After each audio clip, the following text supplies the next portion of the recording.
അപ്പോൾ ഈ കൗണ്ടേഴ്സ് വെച്ചപ്പോൾ ഇത് ഫുൽവ എന്നുള്ളതിന്റെ ഫൗണ്ടേഴ്സ് ആരാ, അല്ലെങ്കിൽ നമ്മളെ ഇനീഷ്യലി നമ്മുടെ ഫൗണ്ടേഴ്സ് സ്റ്റോറിയോ ഒന്നും പറഞ്ഞിട്ടില്ല. കാരണം ബ്രാൻഡ് ബിൽഡ് ചെയ്യാൻ നമ്മൾ സത്യം പറഞ്ഞാൽ നമുക്ക് സമയം ഉണ്ടായിരുന്നില്ല ഒന്നിനും. ആരാണ് ഇതിന്റെ പിന്നിൽ നിന്നും ആർക്കും അറിയില്ല. അപ്പോൾ ഇങ്ങനെ കൗണ്ടേഴ്സ് വരുന്നു, ഫുള്ളി ബ്രാൻഡഡ് ആയിട്ട് എല്ലാം നല്ല ടീഷർട്ട് ക്യാപ്പൊക്കെ വെച്ച് ആളുകൾ ഇങ്ങനെ നിൽക്കും. അപ്പോൾ ഇതൊക്കെ കാണുമ്പോൾ റെസ്റ്റോറൻറ്റുകൾക്ക് സ്വാഭാവികമായിട്ട് നോമ്പിന് ചില ബിസിനസ് ഡള്ളാവും. ഇപ്പോൾ റെസ്റ്റോറൻറ്റുകളുടെ വിചാരം നമ്മൾ തുടങ്ങിയോണ്ടാണ് അവരുടെ ബിസിനസ് ഡൗൺ ആയത്. അപ്പോൾ ഇവരിത് പ്രശ്നം ഉണ്ടാക്കും. ഇവർ ഹെൽത്തിൽ പോയി കംപ്ലൈൻറ്റ് കൊടുക്കുക. കോഴിക്കോടുള്ള ബീച്ച് ഏരിയയിലൊക്കെ നമുക്ക് നല്ല സെയിൽ എടുക്കുന്നത്, നമ്മുടെ ഒന്ന് ട്രാക്ക് ആയ സമയത്ത് നല്ല സെയിൽ എടുക്കുന്നുണ്ട്.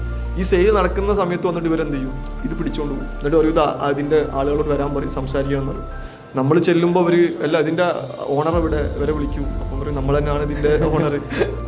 നിങ്ങളെന്താണ് ഇതെന്താ പരിപാടി, ഇങ്ങനെ ചെയ്യാൻ പറ്റുമോ, ഇതിന് ലൈസൻസ് ഒക്കെ വേണ്ട. അപ്പോൾ സാറ് ലൈസൻസ് ഉണ്ട്, ഫുഡ് സേഫ്റ്റി ലൈസൻസ് ഉണ്ട്, അതിൻ്റെ എല്ലാ കാര്യങ്ങളും റെഡിയാണെന്ന് പറയില്ല. നിങ്ങളൊരു കാര്യം ചെയ്യും, കോഴിക്കോട് കോർപ്പറേഷൻ പറയും നിങ്ങൾ ഒന്നിട്ടാൽ മതി, കൗണ്ടർ ഇടണ്ട, നിങ്ങൾ സ്റ്റുഡൻസ് ആയിട്ട് മാത്രം സമ്മതിക്കാണ്ട്. ഞാൻ പറഞ്ഞല്ലോ ഓഫീസേഴ്സ് എന്താ വെച്ചാൽ അവർക്കൊന്നും ചെയ്യാൻ പറ്റില്ല. അവർ നമുക്ക് സപ്പോർട്ട് ചെയ്യാം, നിങ്ങൾ ഇട്ടോ എന്ന് പറഞ്ഞു. പക്ഷേ ഇതാണ് പ്രശ്നം. നമുക്ക് ഇപ്പോൾ ഹെൽത്തിൻ്റെ ആളുകളായാലും ഇവർ വന്ന് സാധനം കൊണ്ടുപോകുമ്പോൾ നമ്മുടെ എല്ലാം കാണുമ്പോൾ ഇവർക്കൊന്നും ചെയ്യാൻ പറ്റില്ല. പക്ഷേ ഇവർക്ക് പ്രഷറുണ്ട്, അതുകൊണ്ടാണ്